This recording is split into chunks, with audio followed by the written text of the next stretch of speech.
After a fantastic tournament in 2016, DreamHack Masters returns in February as 16 of the best Counter-Strike teams in the world descend on Las Vegas to compete for a massive $450,000 in prize money. To get you in the mood, let's take a look back at how Ninjas in Pyjamas beat the odds to take last year's title at DreamHack Masters Malmö. Going into the tournament, NiP were in arguably the worst form they had ever been in. They hadn't won a big tournament for months, and people were starting to question their status as a top team. As Patrick Forrest Lindbergh admitted in a DreamHack documentary, the mood was poor and teammates were starting to doubt each other. A tournament on home soil in Sweden offered a chance of redemption, but it still felt like a long shot. If the team had doubts, the first match against Dignitas surely amplified them. The Danish team ran riot, recording an impressive 16-2 victory that left NiP reeling in embarrassment in front of their home crowd. An expected win over Lounge Gaming calmed their nerves, but still meant they had to go into an all-or-nothing best-of-3 against Astralis. Game 1 was easy enough for NiP, who for all their faults always excelled on cash, but the Danes fought back on Inferno to set up a crucial third map. Defeat for NiP would mean a group stage exit, even greater doubts, and an uncertain future for a team that had previously felt like a Counter-Strike institution. The pivotal game was played on Train, where both teams usually performed well, and the first half was a real seesaw. NiP took an early lead, going 5-0 ahead, but by half-time it was 8-7 in favour of Astralis. Then something changed. Pushed all the way in towards A main.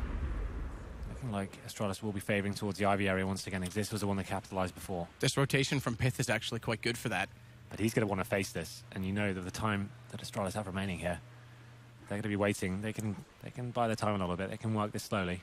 Oh, Device has the angle held with the op. Yeah. Who's it going to be first? Two players here. It's Pyth, who finds Kerrigan. Device on top of the dumpsters. Can't get the refrag on that. Pyth falls away fast. And like you say, 30 seconds left. They pretty much have to go, so it's Dupree and Zipix that have to open this up. Good flash. Well read from NiP. And the auto sniper, now it comes into play. Get Right finds one. Exist still close to this position. Smoke out left. They want to attack right. Cajun makes it work, and Forrest has to rotate back in the side. He still has occupations out toward E-Box, but Forrest, he finds the kills this time. No inaccuracy. And it's Device and Cajun B with 12 seconds, and they're just going to bail. They're just going to get out of there.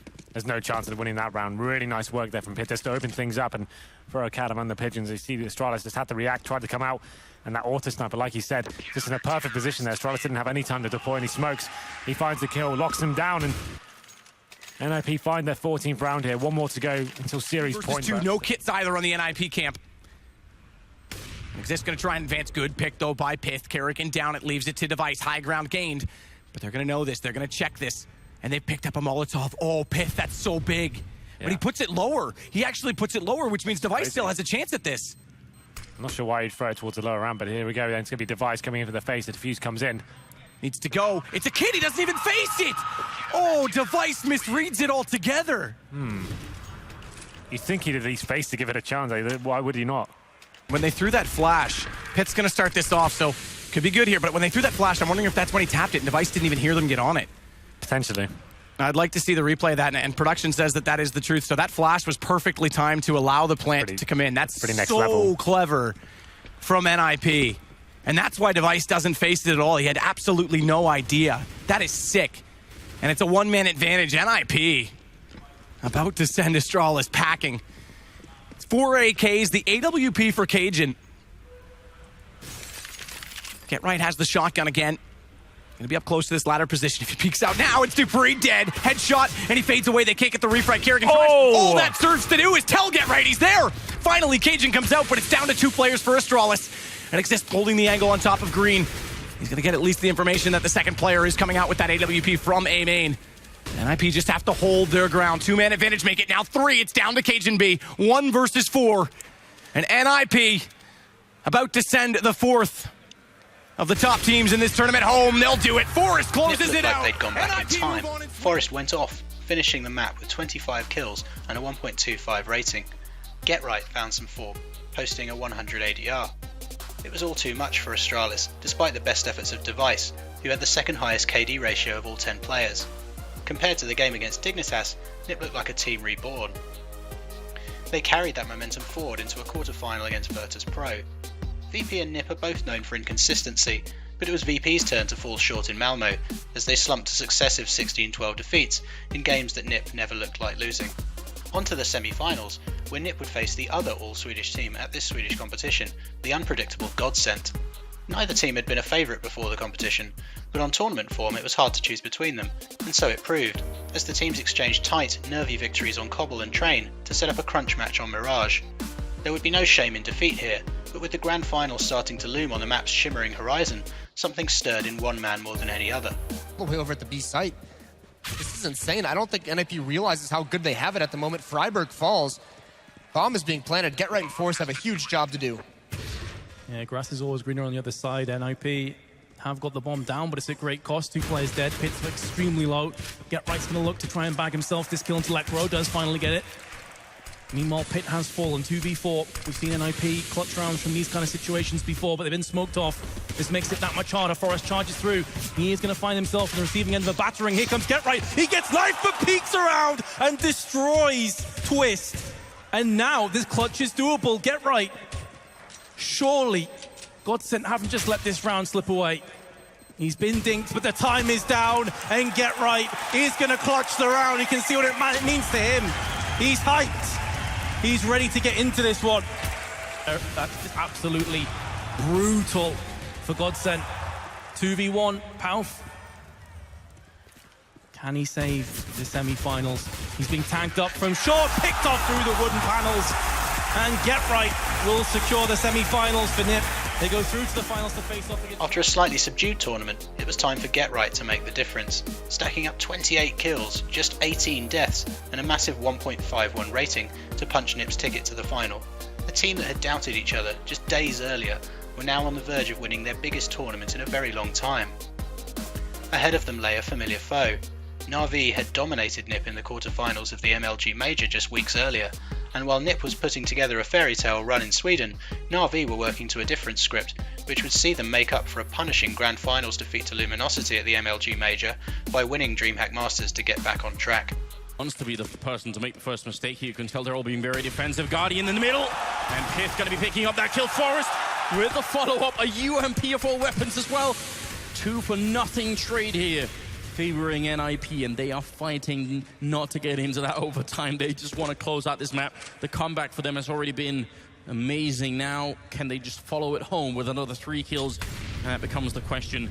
Edwards rotating back, and it's obvious to us now, looking at the mini-map, that this is going to be a B push, but look at the setup on the other side. Get Right is here, Forrest is here, the 2 hitting players right now on NiP. They're going to go for it. Forrest picking up 1, but Get Right's down. UMP in the corner, 40 seconds left. The 4 rotations happening. No one's staying behind for NiP. Forrest going to be going down now. Exist up in the window. They got to make sure not to fight one at a time and make sure the whole team is here for the retake. Bit of a Molotov raining in behind the box, and they're out in the open right now. Na'Vi, where's that bomb plant coming from? Finally gonna happen, but seized. He doesn't have a lot of health to fight, and NiP coming in and wrapping in from the high ground or from the upper dark as well. Edward gonna look for a fight here.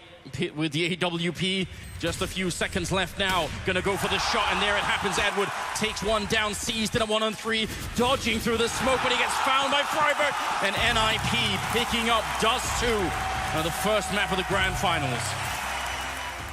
The first game on Dust 2 was a tight affair as both teams traded rounds throughout the first half and started the second to bring things to 12-12.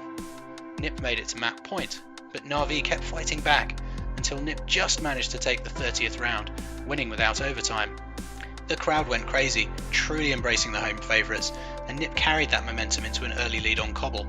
But Na'Vi still wouldn't be broken, dragging things back to 13-7 in their favour. Incredibly, NiP then won 7 of the next 8 rounds to bring it to 15-14, and a match point that would win them the tournament. And this is it now. Can Na'Vi, can they actually bring this back? Can they take it to overtime? Or will NiP be picking up their title on home turf here in Malmö in a stadium full of their fans? An incredible amount of pressure on Na'Vi's shoulders, but as well on NiP. We have to see now with the Tech 9s, the Deagle on Edward, just a single lone AK on Guardian. It's all or nothing now for Na'Vi, and they've had enough of B-side. It seems like for now, they're gonna be working their way back towards A and actually trading it up. Guardian with the Tech 9 wanting to go point. Instead, he gives it over to Flamey. Flamey has been hitting shots with the AK, so it's not a bad decision. Well, it's the calm before the storm, isn't it? They are setting up Na'Vi. These AXQs have been working well.